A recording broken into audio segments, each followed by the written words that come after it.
తమిళనాడు కరూర్ తొక్కిసలాట కేసులో కీలక పరిణామం చోటు చేసుకుంది. ఈ కేసును సీబీఐతో దర్యాప్తు చేయించాలని సుప్రీంకోర్టు ఆదేశించింది. సీబీఐ విచారణను సుప్రీంకోర్టు మాజీ న్యాయమూర్తి జస్టిస్ అజయ్ రస్తోగి పర్యవేక్షించనున్నారు.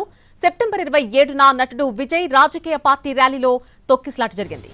ఈ ఘటనలో 41 మంది చనిపోయారు. కరూర్ తొక్కిసలాటపై మద్రాస్ హైకోర్టు సిట్ దర్యాప్తుకు ఆదేశించింది. హైకోర్టు ఉత్తర్వులను సవాల్ చేస్తూ టీవీకే పిటిషన్ దాఖలు చేసింది. దాంతో సీబీఐ విచారణకు ఆదేశించింది ఉన్నత న్యాయస్థానం.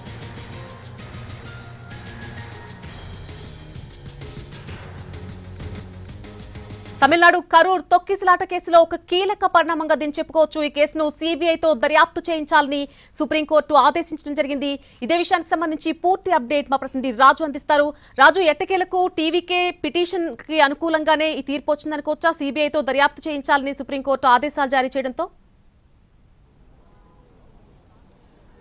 ఎస్ నళిని, నిజంగా అంటే ఏ విధంగానైతే తమిళనాడులో టీవీకే బహిరంగ సభకు సంబంధించినటువంటి కార్యక్రమంలో ఒక్కసారిగా జరిగినటువంటి తొక్కిసలాట ఏకంగా 47 మంది అక్కడికక్కడ చనిపోయారు. అయితే దానికి సంబంధించి పెద్ద ఎత్తున ఆరోపణలు జరిగాయి. విజయ్ దీనికి బాధ్యుడు అంటూ స్థానికంగా ఉన్నటువంటి పార్టీలు ఆందోళన చేశాయి. అతన్నే దోషిగా చిత్రీకరించేటటువంటి ప్రయత్నం కూడా జరిగాయి. అయితే దీనికి సంబంధించి మద్రాస్ హైకోర్టు మాత్రం ఏ విధంగానైతే స్పెషల్ ఇన్వెస్టిగేషన్ టీంను ఏర్పాటు చేసి విచారణ జరపాలని చెప్పి ఆదేశాలు జారీ చేశారు. అయితే స్థానిక ప్రభుత్వం అంటే తమిళనాడు ప్రభుత్వం ఆదేశాలతో జరిగేటటువంటి ఈ సిట్ విచారణ ఖచ్చితంగా తమకు వ్యతిరేకంగానే ఉంటుంది.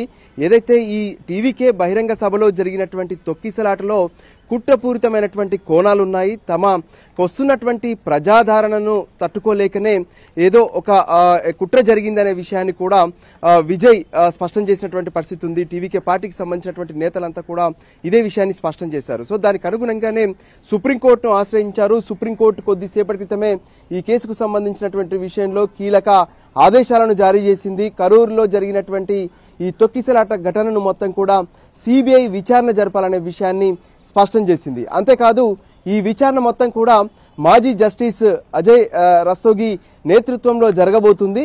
ఈ కమిటీలో తమిళనాడుకు సంబంధించినటువంటి 2 ఐపీఎస్లు ఉంటారనే విషయాన్ని కూడా స్పష్టం చేశారు. అయితే ఆ 2 ఐపీఎస్లు నాన్ తమిళనాడుకు సంబంధించినటువంటి వాళ్ళు ఉండాలనే విషయాన్ని కూడా స్పష్టం చేశారు. దానికి అనుగుణంగానే ఇక ఈ కేసు సిబిఐ విచారణ జరపబోతుంది. మొదటి నుంచి కూడా టీవీకేతో పాటు టీవీకే చీఫ్ విజయ్ సైతం ఇదే విషయాన్ని స్పష్టం చేశారు. అంటే దీంట్లో ఒక స్వతంత్ర ప్రతిపత్తి కలిగినటువంటి దర్యాప్తు సంస్థ జరిపితేనే ఇది సరైనటువంటి ఆధారాలతో పాటు సరైనటువంటి దర్యాప్తు జరుగుతుందనే విషయాన్ని స్పష్టం చేశారు. దానికి అనుగుణంగానే సుప్రీంకోర్టులో టీవీకేకు అనుకూలంగానే ఏదైతే తీర్పు వచ్చిందని చెప్పుకోవచ్చు. ఇక పైన ఈ కరూర్ సంబంధించినటువంటి ఘటనను మొత్తం కూడా సిబిఐ విచారణ జరపబోతుంది. ఇప్పటి వరకు సిట్ దర్యాప్తు చేసినటువంటి ఆధారాలను వాళ్ళ రిపోర్ట్ను మొత్తం కూడా సిబిఐ హ్యాండ్ ఓవర్ చేసుకుని మళ్ళీ మొదటి నుంచి ఇక సిబిఐ కరూర్ సంబంధించినటువంటి తొక్కిసలాట ఘటనను మొత్తం కూడా విచారణ జరపబోతుంది. Right Raju, thank you for the live update.